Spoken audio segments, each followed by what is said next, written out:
Halo Sobat Cek Fakta, sepak bola Indonesia kembali diguncang kabar mengejutkan. Laga uji coba internasional antara Timnas Indonesia kontra Kuwait yang sudah dipersiapkan jauh-jauh hari ternyata batal digelar. Kabar ini jelas membuat publik kecewa, apalagi pertandingan tersebut sangat penting bagi persiapan skuad Garuda menghadapi putaran keempat kualifikasi Piala Dunia 2026 zona Asia. Ketua Umum PSSI, Erick Thohir, bahkan mencium adanya aroma sabotase di balik keputusan mendadak ini. Pertanyaannya, apa yang sebenarnya terjadi? Apakah Kuwait mundur karena masalah internal? Atau ada pihak yang memang sengaja ingin mengganggu persiapan Indonesia? Mari kita bahas lebih dalam kronologi batalnya laga Indonesia vs Kuwait pertama. Persiapan jauh-jauh hari. Sejak awal 2025. PSSI dan pelatih anyar Patrick Kluivert sudah merancang agenda uji coba internasional. Targetnya jelas, menguji timnas Indonesia melawan tim-tim dengan karakter permainan mirip calon lawan di kualifikasi Piala Dunia ke-2026. Pilihan jatuh pada Kuwait dan Lebanon, dua tim asal Timur Tengah. Alasannya logis, karena negara-negara Timur Tengah dikenal memiliki gaya bermain khas, kuat secara fisik, disiplin dalam bertahan, serta agresif dalam menyerang. Dengan berlatih melawan mereka, timnas diharapkan bisa lebih siap menghadapi laga resmi. Namun, rencana yang sudah disusun rapi sejak awal tahun mendadak berantakan ketika Kuwait tiba-tiba mengumumkan pembatalan. Kedua, kekecewaan PSSI. Ketua Umum PSSI, Erick Thohir, tidak bisa menutupi rasa kecewa. Dalam konferensi pers, ia menegaskan bahwa semua persiapan sudah dibuat secara detail. Kami tentu sangat menyesal karena sudah jauh-jauh hari mempersiapkan. Semua sudah terkunci. Kami punya planning melawan Kuwait dan Lebanon, ujar Erick. Kata sudah terkunci menunjukkan bahwa kesepakatan dengan Kuwait sebelumnya bukan sekadar wacana, melainkan sudah final. Artinya, keputusan mundur di detik-detik terakhir benar-benar membuat PSSI kerepotan. Ketiga, dugaan aroma sabotase yang lebih mengejutkan. Erick sempat melontarkan dugaan bahwa ada pihak yang sengaja mengganggu persiapan timnas Indonesia. Awalnya kami juga boleh bertafsir buruk. Ini ada sabotase apa lagi? Mau uji coba saja susah sekali, ungkapnya. Pernyataan ini sontak memicu spekulasi. Apakah benar ada pihak di luar sana yang merasa terancam dengan perkembangan pesat timnas Indonesia dan berusaha menghalangi laju Garuda? Meski begitu, Erick tetap berhati-hati. Ia tidak ingin asal menuduh tanpa bukti konkret. Keempat, surat keras ke Kuwait sebagai bentuk protes, PSSI langsung melayangkan surat resmi kepada Federasi Sepak Bola Kuwait. Surat ini berisi keberatan atas keputusan mendadak tersebut. Namun, jawaban yang diterima tetap tidak memuaskan. Kuwait hanya menyampaikan bahwa mereka membatalkan seluruh agenda pertandingan di bulan September, tanpa memberikan alasan yang jelas. Hal inilah yang semakin membuat PSSI kecewa, karena tidak ada transparansi maupun komunikasi yang baik dari pihak Kuwait. Kelima, dampak untuk timnas Indonesia bagi pelatih Patrick Kluivert.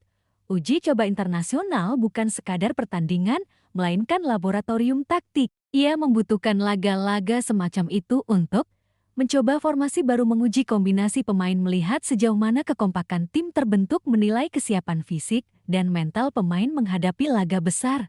Tanpa uji coba yang cukup, Kluivert dipaksa mengambil risiko, langsung mengandalkan satu pertandingan melawan Lebanon sebagai persiapan terakhir sebelum laga resmi. Tentu saja ini sangat berbahaya, karena lawan-lawan di babak keempat kualifikasi Piala Dunia 2026 jauh lebih berat dari Lebanon maupun Kuwait. Ada Jepang, Korea Selatan, Australia, hingga Iran yang menunggu. Keenam, kekhawatiran publik. Tak heran jika publik sepak bola Indonesia bereaksi keras. Di media sosial, banyak supporter meluapkan kekecewaan mereka.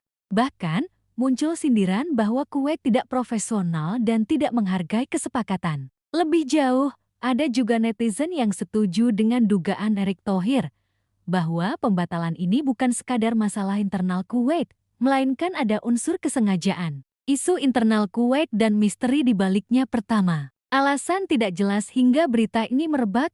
Federasi Sepak Bola Kuwait tidak pernah memberikan alasan detail. Mereka hanya menyampaikan bahwa semua agenda bulan September dibatalkan, termasuk uji coba melawan Indonesia.